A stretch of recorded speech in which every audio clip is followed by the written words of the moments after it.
Chapter 19. They rode slowly through the failing light, leaning sideways in their saddles to follow the trail left by the boar. They had no trouble tracking him. The huge body had left a deep trench in the thick snow.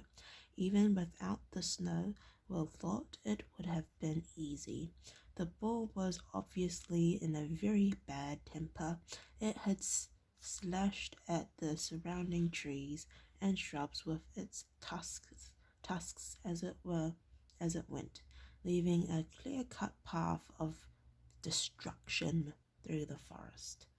"Halt," he said tentatively, when they had gone a kilometre or so into the dense tree.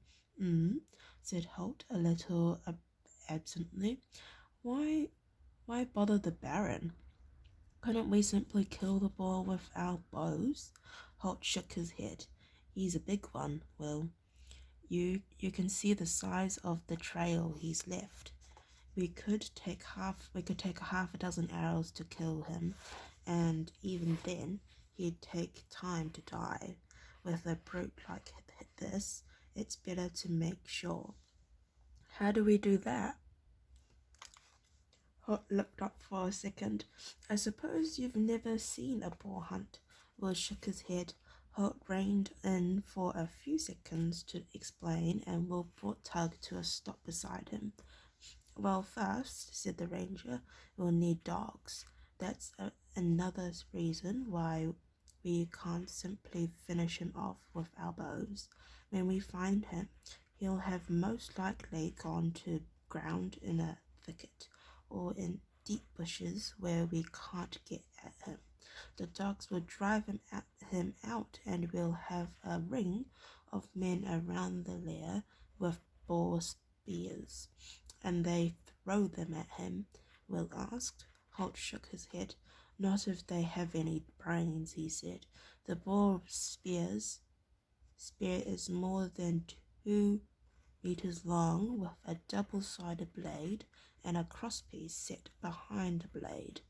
And the idea is to make the boar charge at the spearmen. Then he sets the butt of the spear in the ground and lets the boar run onto it. The crosspiece stops the boar running right down the shaft and getting the spearmen." Will looked doubtful. "That sounds dangerous." The ranger nodded. "It is, but men like the Baron and Sir Rodney and the other knights love it. They wouldn't miss the chance of a boar hunt for worlds." "What about you?" asked Will. Will you have a boar spear? Holt shook his head. "I'll be sitting right here on Albert," he said, "and you'll be on Tug, in case the boar breaks through the ring of men around him, or in case he's just wounded and gets away." "What do we do if that happens?" Will asked. "We run him down before he can get to ground again," said Holt grimly, "and then we kill him with our bows." The following day was a Saturday, and after breakfast the Battle School students were free to spend the day as they pleased. In Horace's case, this usually meant trying to stay out of sight whenever Harold, Byrne, and Jeremy came looking for him. But lately they'd realized he was avoiding them and had taken to waiting for him outside the mess hall. As he came out onto the parade ground this morning, he saw them waiting, smiling at him. He hesitated. It was too late to turn back. With a sinking heart, he continued on towards them. "Horace!" He was startled by a voice coming from right behind him. He turned and saw Sir Rodney watching him, a curious look in his eyes as he glanced at the 3 second-year cadets marching in the yard. Horace wondered if the battlemaster knew about the three treat, treatment he was getting. He assumed he did. Horace guessed it was part of the toughening process of battle school. Sir, he replied, wondering what he'd done wrong. Rodney's features softened and he smiled at the young man. He seemed extraordinarily pleased about something. Relax, Horace. It's Saturday, after all. Even ever been on a boar hunt? No, sir. In spite of Sir Rodney's invitation to relax, he remained stiffly at attention. Time you did then. Draw a boar spear and hunting knife from the armory. Have Oof assign you a horse and report back here in 20 minutes. Yes, sir, Horace replied. Sir Rodney rubbed his hands together with evident pleasure. Seems Holt and his apprentice have scared us up a wild boar. Time we all had a bit of fun. He grinned encouragingly at the apprentice, then strode away eagerly to get his own equipment ready. When Horace turned back to the yard, he noticed that Errol Bryn and Jeremy were nowhere to be seen. He might have thought more about why the three bullies would disappear when Sir Rodney was around, but he had not too much on his mind, wondering what he'd be expected to do in a boar hunt. It was mid-morning by the time Holt led the hunting party to the boar's lair. The huge animal had gone to ground in a dense clump of undergrowth deep inside the forest. Holt and Will had found the hiding place just before dark the previous evening. Now, as they approached, Holt made a signal, and the Baron and his hunters dismounted, leaving the horses in the care of one of the stable hands who had accompanied them. They covered the last few hundred meters on foot. Holt and Will were the only two who remained on horseback. There were 15 hunters in all, each one armed each one armed with a boar spear of the type Holt had described. They spread out in a wide circle as they came closer to the boar's lair. Will was a little surprised to recognize Horace as one of the hunting group. He was the only apprentice warrior in the party. All the others were knights. With 100 meters to go, Holt held up his hand, signaling the hunters to stop. He urged Albert into a gentle trot and crossed to where Will sat nervously astride Tug. The little horse was moving restlessly as he sensed the pressure of the boar. Remember, the ranger said quite quietly to Will, if you had to shoot him, aim for a spot just behind the left shoulders. A clean shot to the heart will be your only chance to stop him if he's charging. Will nodded, licking his dry lips nervously. He reached forward and comforted Tug with a quick pat on the neck. The little horse tossed his head in response to his master's touch. And stay close to the Baron, Holt reminded him, before moving to reassume his position on the opposite side of the circle of hunters. Holt was in the position of most danger, accompanying the hunters who were least experienced, and therefore most likely to make a mistake. If the boar broke through the ring on his side, he would be responsible for chasing it down and killing it.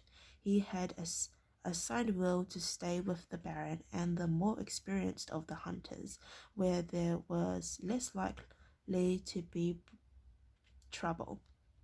This placed him close to Horace as well. Sir Rodney had positioned the apprentice between himself and the Baron. After all, this was the boy's first hunt, and the battlemaster didn't want to take any undue risk.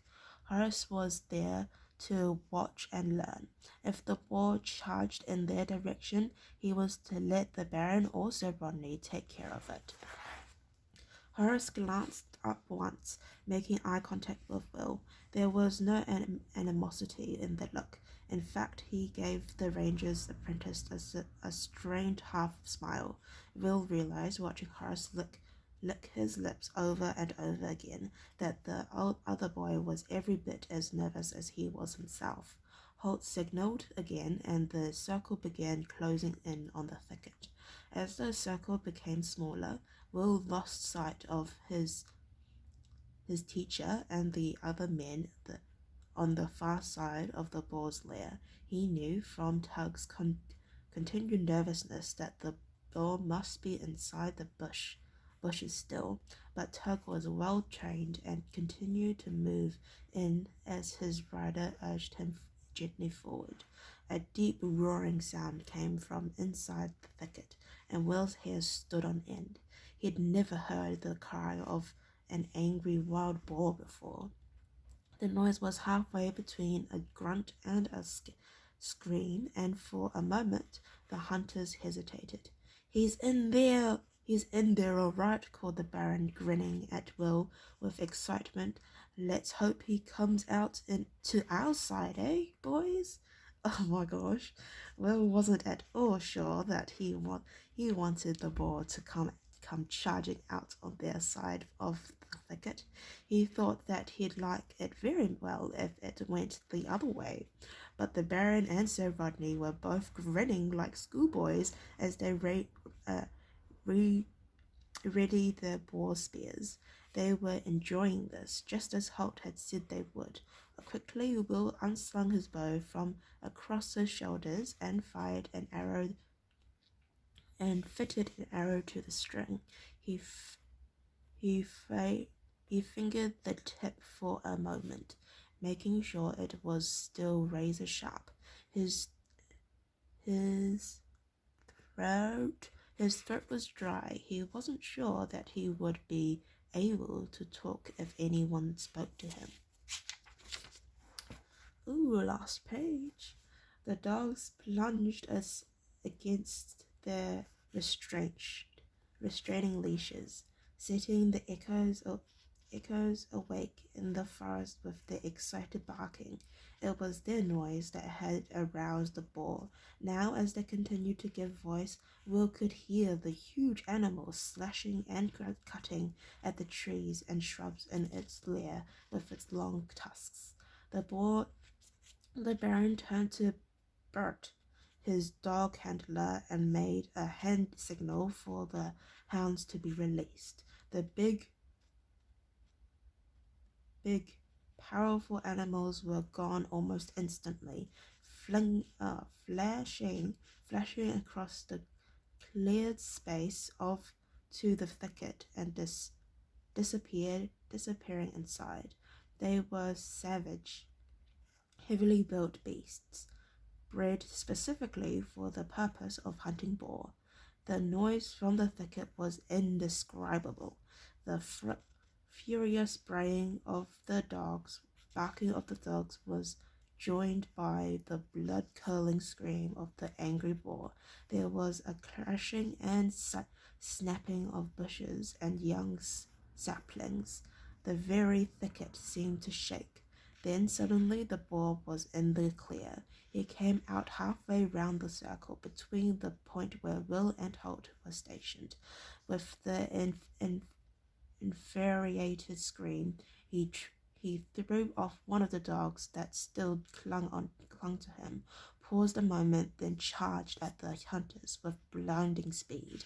The young knight directly in front of the boar's charge didn't hesitate. He dropped to one knee, bringing the end of his spear into the ground and presenting the gleaming point to the charging animal. The boar had had no chance to turn. His own rush carried him into the spearhead. He plunged upwards, screaming in pain and fury, trying to dislodge the killing piece of steel, but the young knight held grimly to the spear, holding it firmly against the ground and giving the enraged animal no chance to throw it free.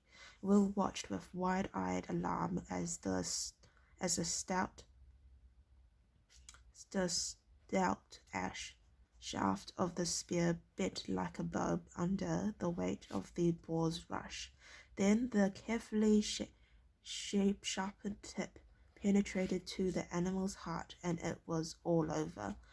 With one last screaming roar, the huge boar toppled sideways and lay dead. The matted body was almost as large as a horse's, and every inch was solid muscle. The tusks, harmless now in death, curved back over his ferocious snout. They were stained with the earth that he'd ripped up in his fury, and with the blood as of at least one of the dogs. Will looked at the massive bloody body and shuddered. If this was a wild boar, he thought, he wasn't in any hurry to see another one. Okay, thank you for listening to me read chapter 19. If you'd like to listen to me read chapter 20, please stay tuned. Thank you, bye.